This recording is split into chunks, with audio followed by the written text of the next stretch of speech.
everyone. In today's video, I'd like to show you a demo of the Azure Device Provisioning Service. In this demo, I will be showing you how to use enrollment groups with multiple virtual IoT devices. I will cover the steps to set up the enrollment in the Device Provisioning Service, as well as write the device code to register the devices with the DPS. Let's get started. So the first thing we need to do is to create our resources in the Azure portal. I have a resource group, and inside this resource group I've already created an IoT hub instance as well as an instance of the device provisioning service. So in my case, for the IoT hub, I just created the free version, and I don't have to define any devices underneath them. And for the device provisioning service, when you create it, just make sure that you have a linked IoT hub to your instance of the IoT hub that you created, and don't have any enrollments right now. We'll get to that later. The next thing we need to do is create our certificates that we'll use when creating a group enrollment in the device provisioning service. We can do this with the Cloud Shell in Azure. So if you come up here and click on Cloud Shell, it will open this window that will put you in a cloud and in the Cloud Shell environment. Make sure that the bash option is selected. And then when we come in here, so if I look here, you can see that there's a directory called Cloud Drive, so we'll want to go into that. And then what we want to do is we want to make a subdirectory called certificates. So let's just say make dir certificates, and then let's change the directory to that. Now, in order to create the certificates, we need to download some script files. So there are 3 script files that we need, and this one's called certgen. Okay, so that downloaded just fine.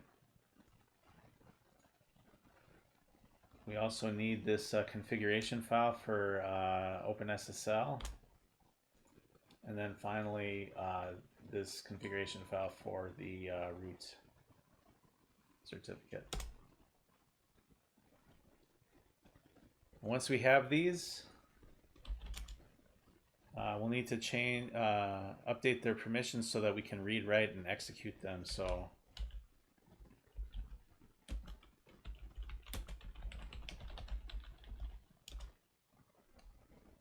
all right, so once we have these, then now what we can do is we can generate a root and intermediate certificate, and we do that by running this command right here.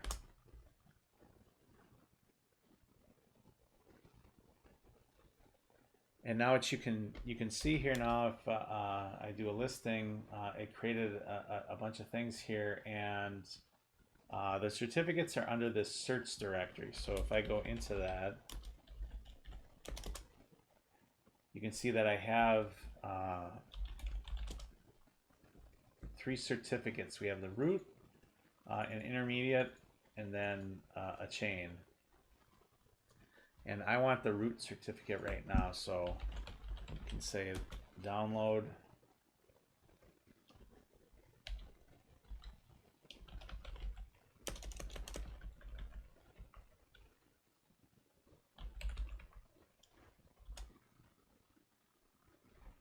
And what that's going to do is that'll download to my local drive. At this point now, what I want to do is I want to get that certificate associated with our instance of the device provisioning service. So back in the portal here, I can go into my instance for the device provisioning service, and under certificates, I want to add a certificate here. So I'm just going to call this root CA. And then it allows me to select a file. So I'm going to select the file that I downloaded.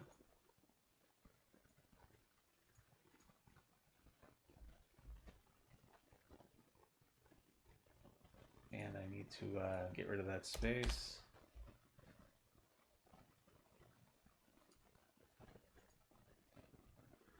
And then hit save. You can now see that the certificate is registered here with the device provisioning service, but its status is unverified. So in order to use this certificate to authenticate devices through the DPS, we have to make this verified. So in order to do that, we can click on this and open this pane of the certificate details. And if you scroll down a little bit, there's this verification code that can be generated. So we need to create this verification code, and we do that by clicking this button. And then we can copy it into the clipboard. And now we go back to our Cloud Shell, and we can create a verification certificate using that code. And we do that by typing in certgen.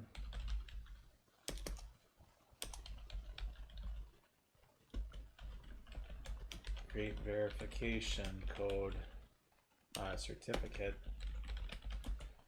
and then pasting in the verification code.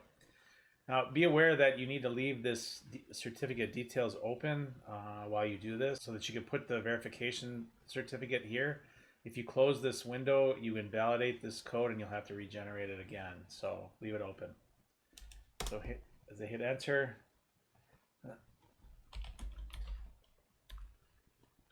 now if you go into the search directory, you can see now that it created a verification code with a PFX or a PEM extension. So I want to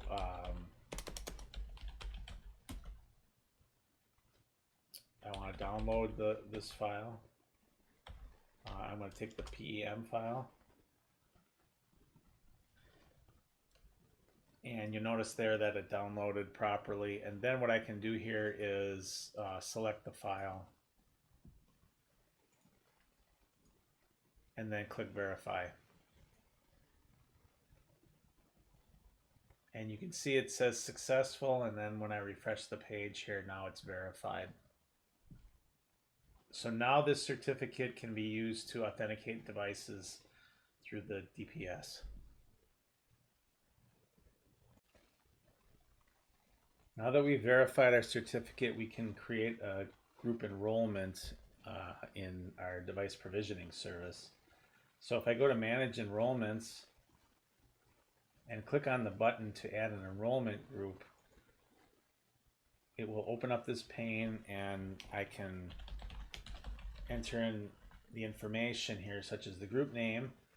I want the attestation type to be a certificate, and we're not using an IoT Edge device. And then the certificate type is a CA certificate. So in the primary certificate here, when you expand the dropdown, you should see our certificate that we verified earlier, and we can select it. We don't need a secondary certificate. And then all the other items here, such as how to assign devices to hubs, we're going to just leave it as the default. So evenly weight them. The IoT hub that we're going to assign this to is the only one we have in our environment, so that's auto-selected. And then reprovisioning and migrating the data, we'll just leave that as a default. And then finally, I'd like to add a desired property in the initial device twin state. So I'm going to enter in a telemetry delay entry, and then we're going to leave this as enabled, meaning that it's just going to turn on right away, and then hit save. Now that we have our enrollment group defined in our device provisioning service instance, the next thing we need to do is configure device certificate and the code for our simulated device. So in order to create a device certificate, we need to go back to our Cloud Shell, and let's go into our certificates area, and we need to create a device certificate now. And we can do that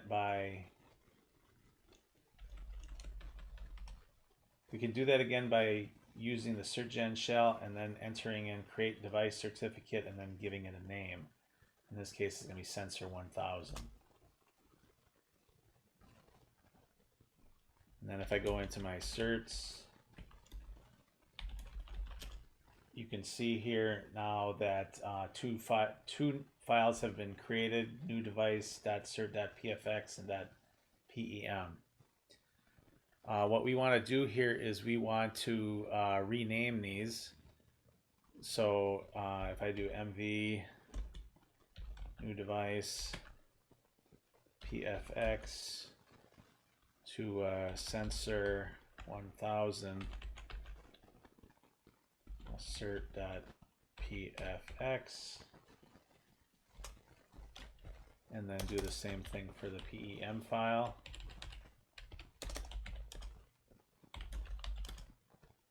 And then now we want to download those.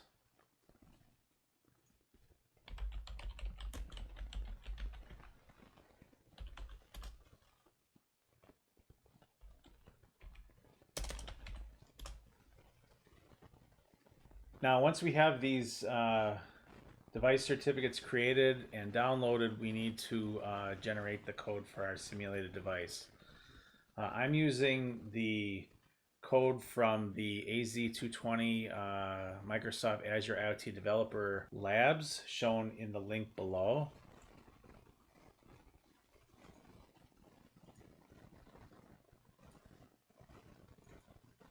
So here we have a directory here with the CS project called container device. So I can open this up in VS Code.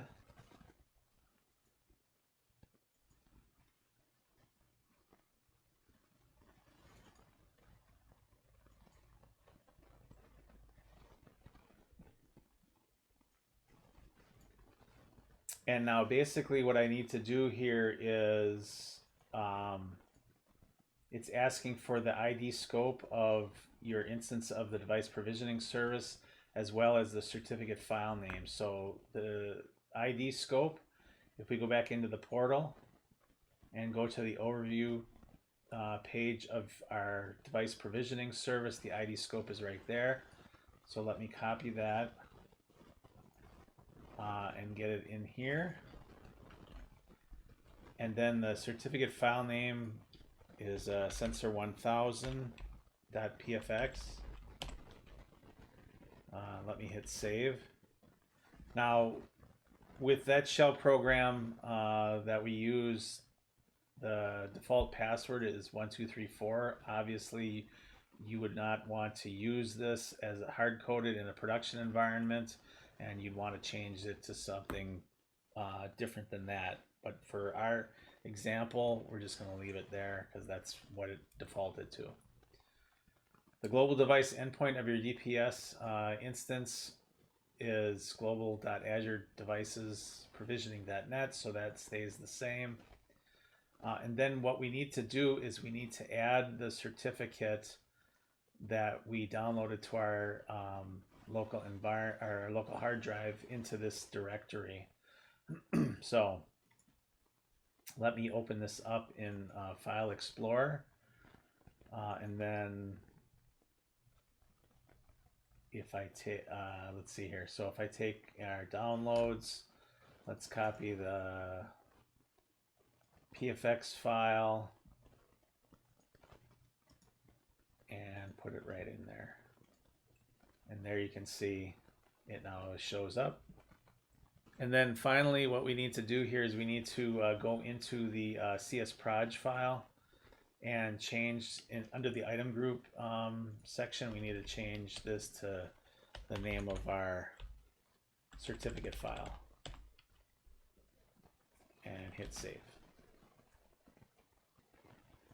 Now for our example, what this sample code does is it loads the certificate and registers it through the group enrollment in the device provisioning service.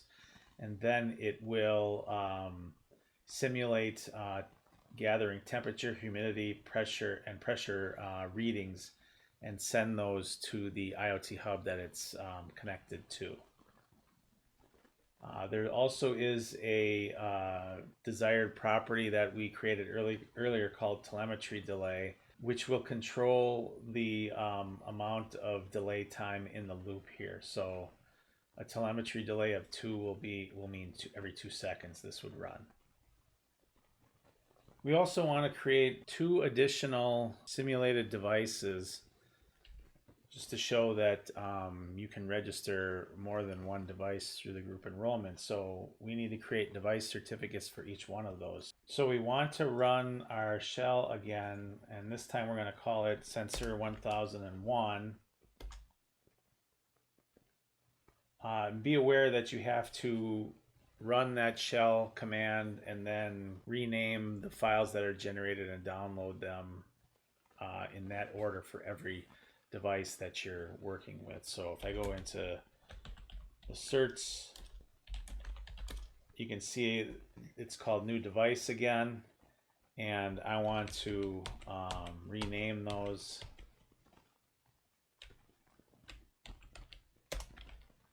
So let's call it 1001.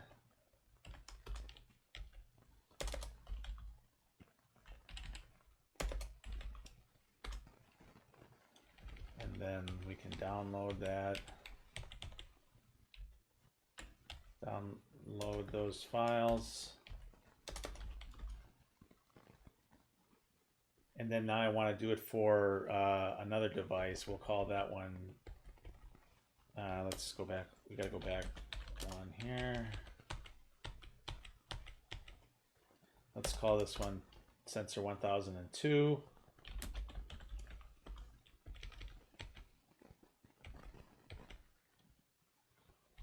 And let's call this, let's rename this one.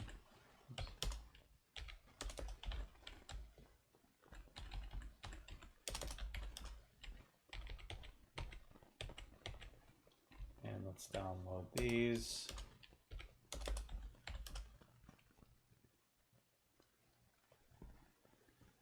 And those are the devices that we're going to be working with.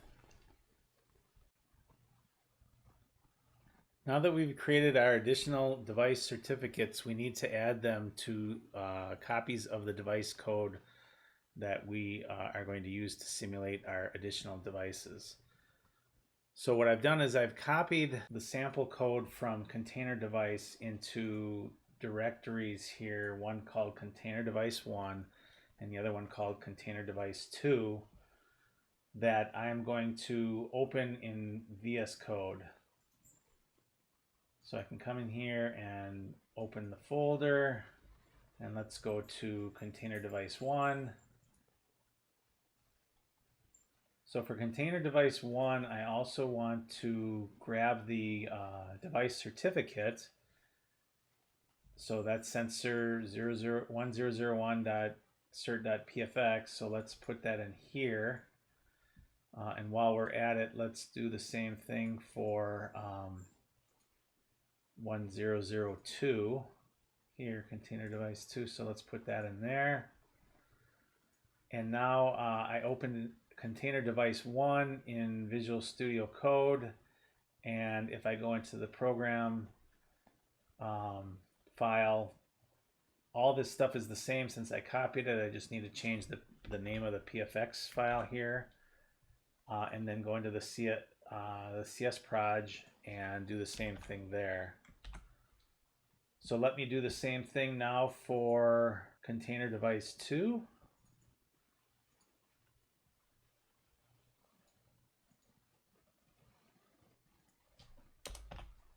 Oops.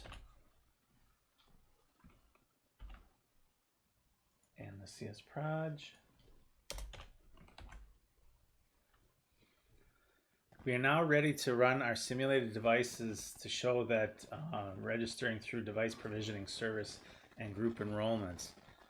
Now before I actually run the simulated devices, I just want to go back into the portal here under our Device Provisioning Service And if you go under the Manage Enrollments area and drill into our enrollment group, you can see here there's a tab called Registration Records, and when I go to it and hit refresh, you can see that nothing is registered there. Additionally, if I go into our IoT Hub, there are no IoT device loaded here, so they're waiting for me to run the device, the simulated devices, and that will register the device through the device provisioning service, and then it'll show up in both places. So let me go to our container here, container device. So this is the first one. Now if I hit F1 and open an external terminal, what that's going to do is that's going to put me into our device, the directory of our container device, and I can say .NET run, and this will run the program.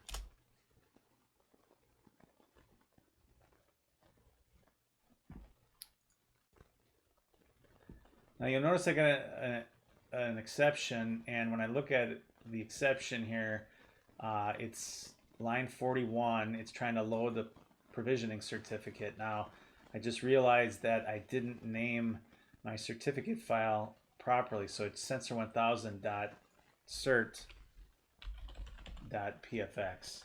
So I need to fix that in both the program.cs and the container device CS proj. I'm going to do this now for all three and then just fast forward the video.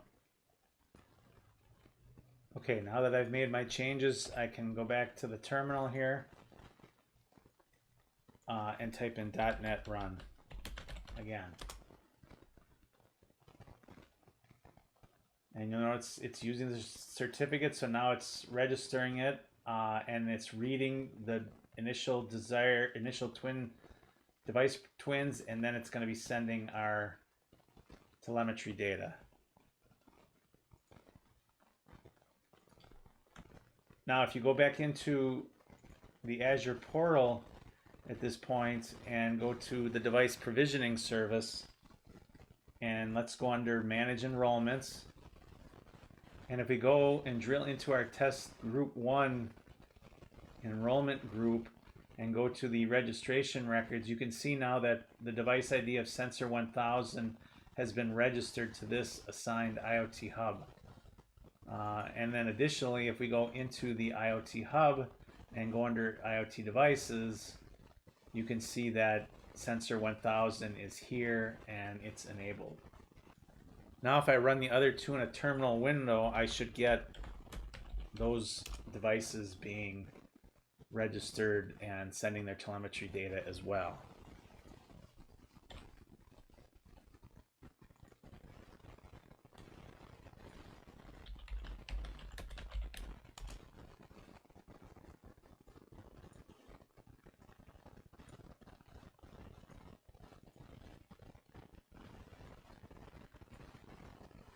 And you can see all three of them now are running.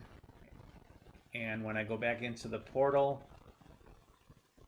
and let's look at the IoT devices first, and there you can see 1001 and 1002 are there. And when I go into the device provisioning service,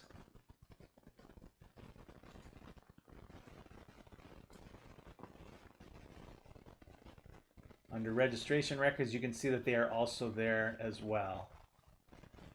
And you can now see that they're running every 2 seconds because that telemetry delay is controlling that. So if I change one of those in one of the devices, let's change the first one. So let me go back into IoT Hub and go to IoT devices. And if I open up the sensor 1000 registration record and go to the device twin, I can make a change here. You can see the telemetry delay under desired properties. If I change this to, let's change this to 10 and then hit save. Now you can see that the device, for only that device, recognized the change in the twin, and now you can see that it's polling at a much slower pace. I hope the demo in this video was helpful in understanding how to use the Azure Device Provisioning Service with enrollment groups. If you have comments, leave them in the comments section below. If you liked this video, please click the like button, and for more videos like this, click the subscribe button. Thanks for watching.